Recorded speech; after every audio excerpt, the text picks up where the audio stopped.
Today I've got a phone for you unlike any other phone that I have ever seen, which says a lot because I've seen a lot of phones. This device right here is a real standout because it isn't just another slab, another rectangle. No. This is the very first dual screen smartphone that I've ever seen. And I want to say thank you to ZTE for allowing me to be one of the first people in the world. Maybe this is even the first unboxing. I'm not sure. The Axon M.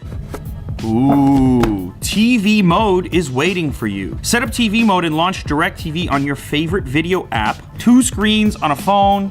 I have to say, where we're used to just seeing these similar devices, there's something refreshing about something so unusual. 2 screens, 1 smartphone. Some earbuds, I believe, are just gonna use the mini jack connector because yes, this thing still has a headphone jack. A power brick, which it looks to support quick charge. Oh, this is kind of cool. They've done the SIM tool in a little keychain kind of holder. So you've always got it on you. Spontaneous SIM switches. And then also an adapter here from USB Type-C to micro USB. Gorilla Glass 5 on the front and back. And I think that's kind of important on a device like this because you're gonna be constantly placing it down on glass. On the bottom of the device, we have our Type-C connector, a power switch, which is also a combination fingerprint reader, volume rocker up and down, SIM tray, and then a configurable quick launch button. Could launch your camera, TV mode, or other. I like a configurable button. It doesn't just do one thing, it does what you would like it to do. A 3.5 millimeter headphone jack, that's gonna make a lot of people happy.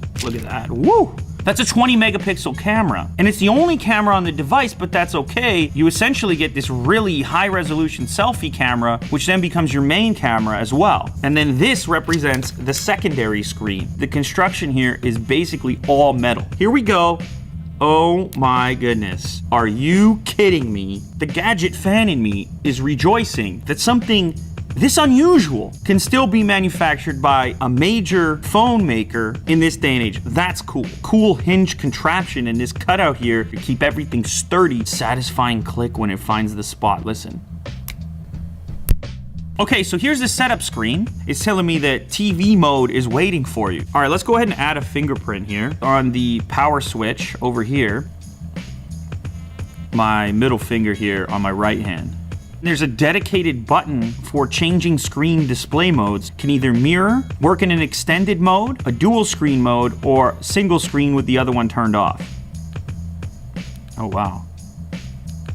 It's actually pretty quick. And just like that, we have YouTube open by default, my phone just operating as expected on the left-hand side. So you could have some news going on over here, you're doing a little reading, and watch some unbox therapy at the same time. I can also turn it like this, and look what happens. It almost starts to feel like a portable game console. That's pretty wild. In extended mode, just double up my display size for one of the functions. I can have the video playing above and be scrolling comments on the second display at the same time. Who's kidding who? See how on both sides of the hinge it's reinforced with metal? It's solid. This one does a dual. Whoa! You're with somebody at lunch enjoying the same thing, and the other person on the other side of the desk can now watch what you're watching. One side, 2 sides. And same goes for portrait mode. This is essentially gonna stretch your display regardless. You're gonna have a bezel in the center here, so that's something to keep in mind. I get it, there are other options for multitasking, a window within the display, but nowhere near the amount of real estate that 2 displays could provide. As a regular smartphone, you just flip this back,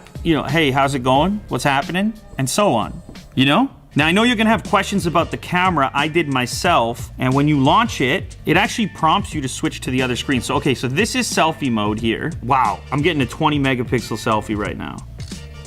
What would normally be the rear camera can now be utilized on the front camera. So to flip it over, I can just hit the button that I would normally hit here. Just like that, I now have a rear camera. Our wonderful model here with the vibrant green SIM tray, micro SD capabilities as well. So it's coming out of 2 spots. One speaker grill on the bottom, and then one forward facing from the earpiece. People can't spy on you. Ooh, Oh, I've heard of this. Okay. I'm glad it's not just a single spot that it fires from. If you potentially cover that up a little bit or you're holding it like this, you might not be able to discern as much as when you have audio firing at you, even if it's only to a certain degree. It's got 4 gigs of RAM, 64 gigabytes of internal storage, but as I mentioned before, that's expandable through the SD card slot. Android 7.1.2, but I have been told that ZTE is already working on rolling out the latest version of Android for the device. Yeah, I could just be responding back to Jack with all the emojis in the world. That took you 3 minutes to text that back, the little monkey guy. Jack apparently only texts 1 emoji at a time. See? This thing here it's all about the multitasking. It's about the power users. You're lying there, you're on the couch, it's pop, pop, pop, pop. It's all going off. It's one app, it's another app, it's Instagram, it's Snapchat, it's YouTube, and texting at the same time. Or it's a really big display for one thing. The hinge acts as a kickstand. I'm gonna be really interested to see where this thing goes because it is so unusual. You know, I'm gonna use it for a little while and see how it goes. And I wanna ask you guys something. If you had 2 displays on your phone at all times, what would be on each display?